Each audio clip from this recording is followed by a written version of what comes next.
Welcome back to the Eric Krown Crypto channel, wishing you a happy early start to this nice macro Sunday morning here as we're going to be going over the very, very high term timeframes for Bitcoin and a few other things as well, perhaps, if they do collude with the overall story. Other than that, I have a major request of the community right now. Look, I'm in a tough situation, okay? I hate being social.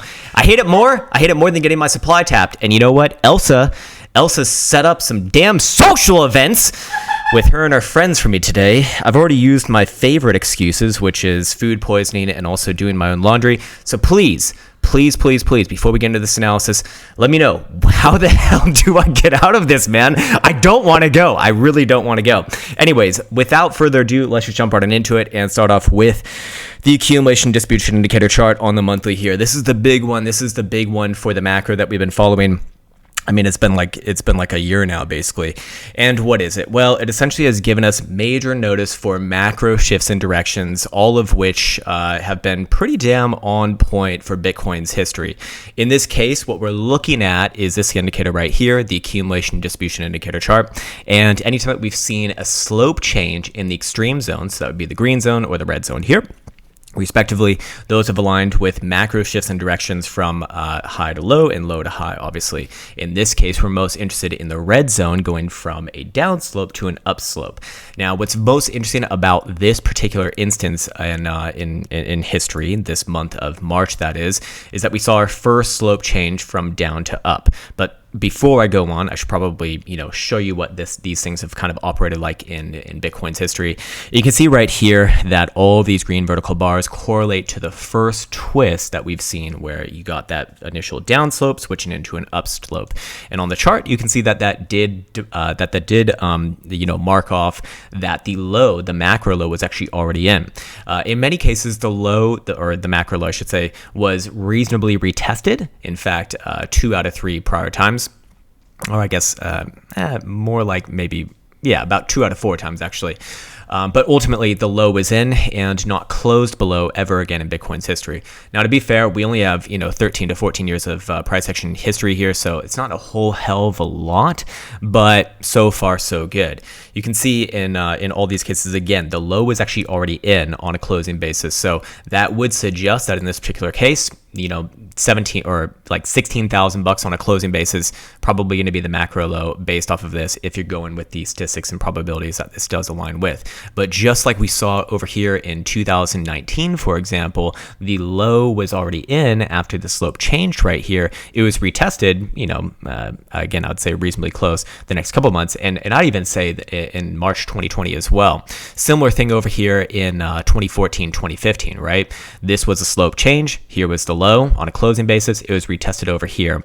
In this case of 2012, I wouldn't really say that's a retest, or not anywhere close, at least reasonably so. So in this case, what would that align with? It would align with, statistically speaking, the macro low is very likely in. Doesn't mean, however, that Bitcoin can't come back down and retest somewhere around that low. That's a question that I still don't really have like a major answer for, or at least, going off of the data, I don't see any relationship that gives me a high probability to say that it's extremely likely to happen or extremely unlikely to happen just yet. So it would just imply that if we do see another major downside move, it's probably going to be a major opportunity. We can also put that hand in hand with this chart over here, which is the same indicator, the accumulation distribution indicator. However, what I've done on this particular one is I've measured from when the indicator turns red, as you can see over here, to the next macro low. And I've measured that out, all of the prior times that we've seen that in Bitcoin's history, 1, 2, 3, 4, this would be time number 5, and found that the average correction from the turning of red to next macro low was 61.34%.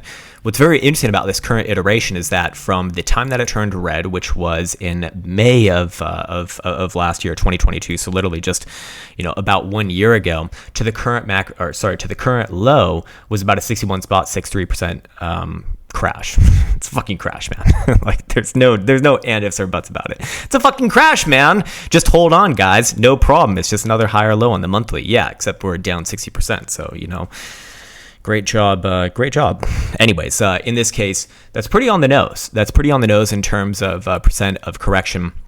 We do expect some variance within there. To be precise, a standard deviation of about 5.5%, which gives us a first standard deviation between about 56 all the way up to 67%.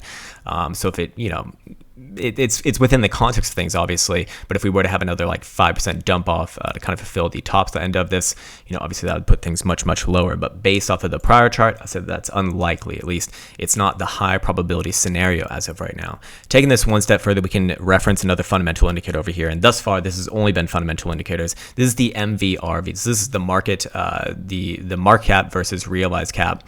And what do you need to know about this? Well, in a tangible sense, what we've seen is that throughout all times in Bitcoin's history, again, going all the way back to the genesis in 2010, anytime that we've seen this indicator come down into the green zone and then get that first closure above the green zone on a close over closure basis, well, that has aligned with, again, macro lows being in and price action going up and to the right after that.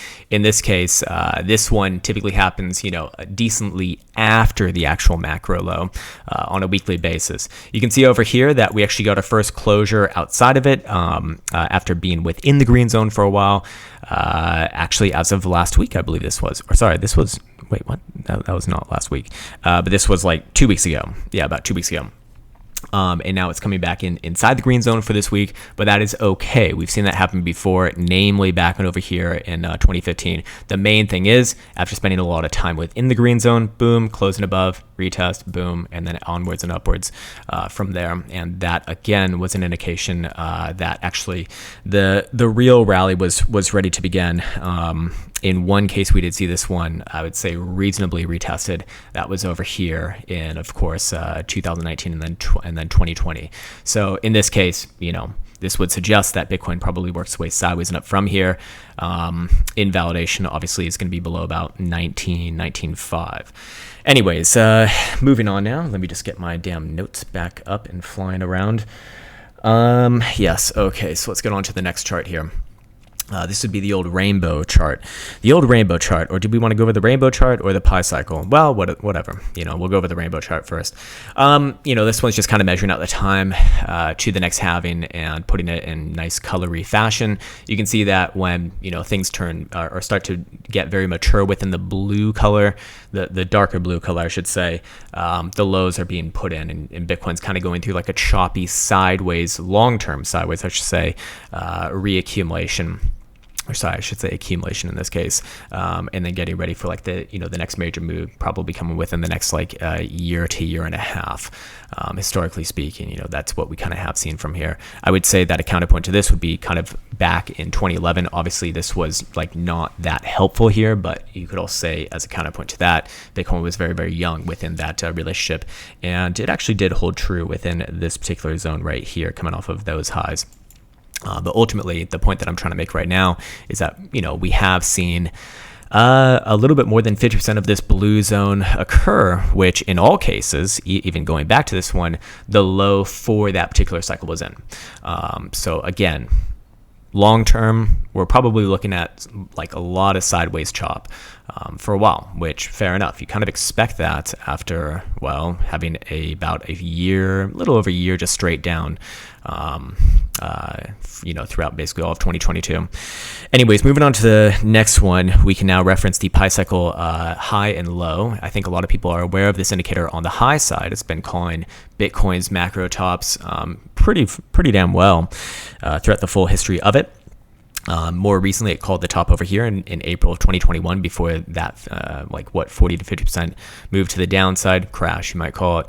And then, of course, did not call the actual high on the high, but in terms of a price basis, look, it was calling it right here at about 62,000. Yeah, price action traded a little bit above there, but on a closing basis, it really wasn't that much more. Anyways, in this case, I think I think people are a lot less aware of the pi cycle low indicator. Same idea here, just using it for calling macro bottoms in this case, and so far it's had a pretty damn good history of it. Again, 2 prior iterations, not a whole hell of a lot, but for what we do have, it's right on the money. What's interesting about this particular one is that we did actually see this fire off back in July of 2022, coming off of the summer lows. Yeah, Bitcoin did trade a little bit lower than that ultimately, but just like the highs over here, it wasn't that much. And in fact, even in terms of timing, like very similar between this high and this high and this low and this proverbial low over here. What's also very interesting about this is that historically speaking, whenever Bitcoin's gotten above the red moving average, which is the slowest moving one on this particular chart, let me just make sure that things are working over here. Okay, they are, so that's good. Then Bitcoin's kind of used that as like a general governor of market shift. What do I mean by that? It's just another way of saying, macro shift in direction. You can see over here, grabbed a hold of it, boom, low in, all the way up, lost it over here. I mean, that was like a little bit too late to be saying, oh, hey, look, we lost it. It's time to get bearish. Like, yeah, you did have another leg down, but you get my point. Anyway, same thing over here, regained it all the way through. Same thing over here, like kind of, I guess it would be more or less the accumulation zone, if you will. But reclaimed it over here in 2019 before that, face melting rally. Retested it over here, boom, onwards and upwards, and lost it more recently in May of 2022. Anyways, what's interesting about the last 3 weeks of price action is that Bitcoin did pop above it, did close above it, and is actually coming back down to retest it right here in the low 22s or so. So we don't want to see like any close or closures below that region, but ultimately, as long as Bitcoin's kind of above, historically speaking, probabilities have favored general sideways and up coming off of that. Anyways, taking this yet another step further now as we go over into this chart, I want to rehash the chart that we were looking at from yesterday, the topic that we were looking at from yesterday. A lot of people, I think, are very premature to be calling decoupling between traditional markets and Bitcoin. At the end of the day, Bitcoin generally lags traditional markets, and it's just our myopic scope that we look at things on a very short-term time frame that we tend to think that, oh, Bitcoin's leading today. Oh no, Bitcoin's falling behind. No, decoupling. It's now decoupling, guys. It's decoupling. Like, look, it's like generally speaking, when we're talking about decoupling or coupling for that matter, correlations, if you will, is probably the better word to be using. We need to be looking at a higher term time frame. A weekly would be more appropriate. Yeah, you can do it on very, very low term time frames, but unless if you're a very sophisticated like quant firm, making like trading in a completely different way, it's going to be a very difficult way to make money. I don't think it's the way to be looking at things. It's like the same thing as people looking at a fucking 5-minute chart on Dixie. It's like, okay, good luck. good luck. Great. You probably don't even pay for the updated feed, of which you're like 10 or 15 minutes behind anyways. Like, good call, man. Good fucking call. Anyways, I'm getting ahead of myself, and you know what? I drank caffeine today for the first time in like 2.5 months, so maybe I'm just being a little bit too mean for the sake of it, and I apologize for my terrible sense of humor and bad jokes. Anyways, as you can see over here, measuring this mathematically with the correlation coefficient, I'm looking at triple Qs, which, all of the major bourses in U.S. markets are basically trading the same, as suggesting that, hey, Bitcoin still pretty damn correlated with it. On the higher term time frame scale. So when we go down here to a daily, obviously it's not as well, but you can see Bitcoin is basically doing the same thing as triple Qs or NAS or SPY for that matter, where it's coming back down to major moving averages after having a pretty impressive rally.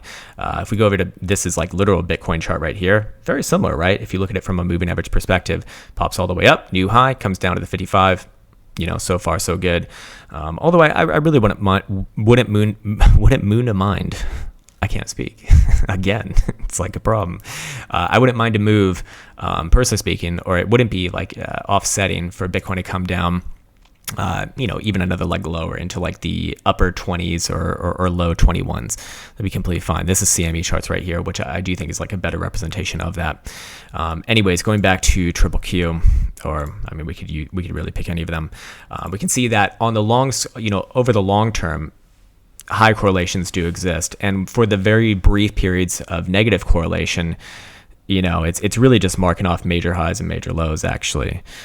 For the most part, major highs, in fact. So, it typically snaps back relatively soon after that. What does that mean? It means if we were to have like a regression drawn through here, it'd be like a strong positive correlation, obviously.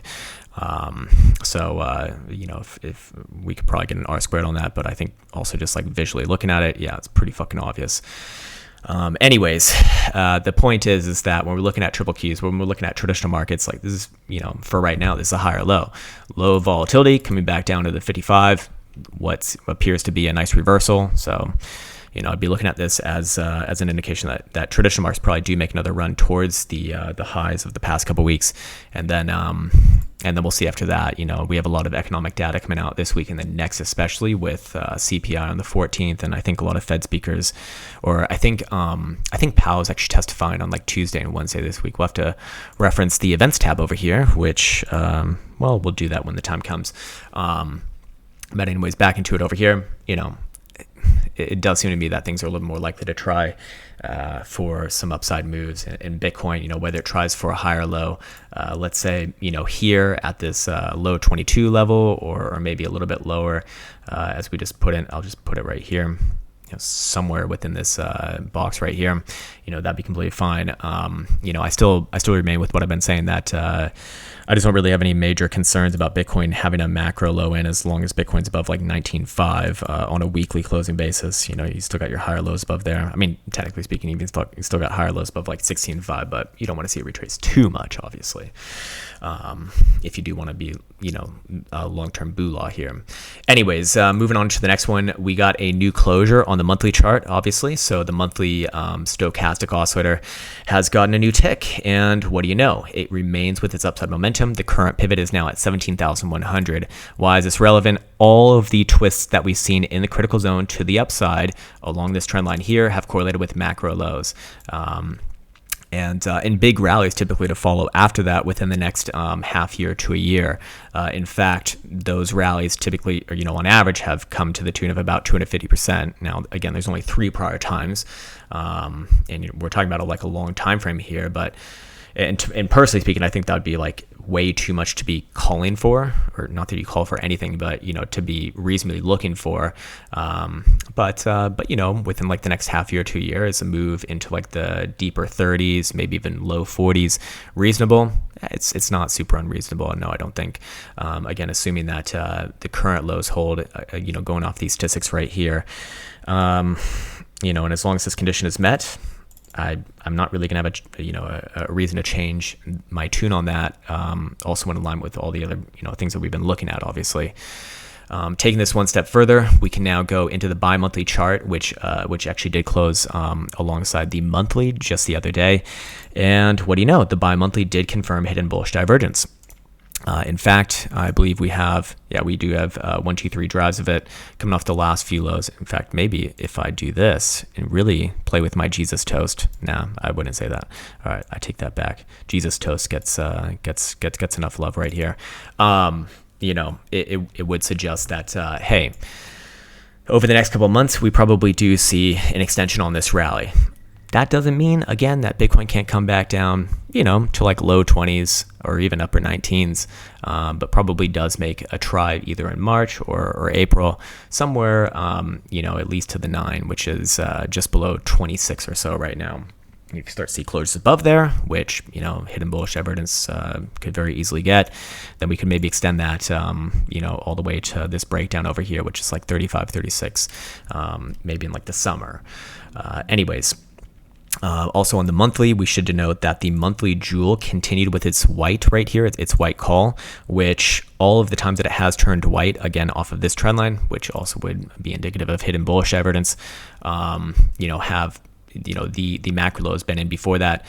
For the prior 2 times that we have seen that, I should denote the low was retested. So that's also why I do say, hey, if you do see a move back down,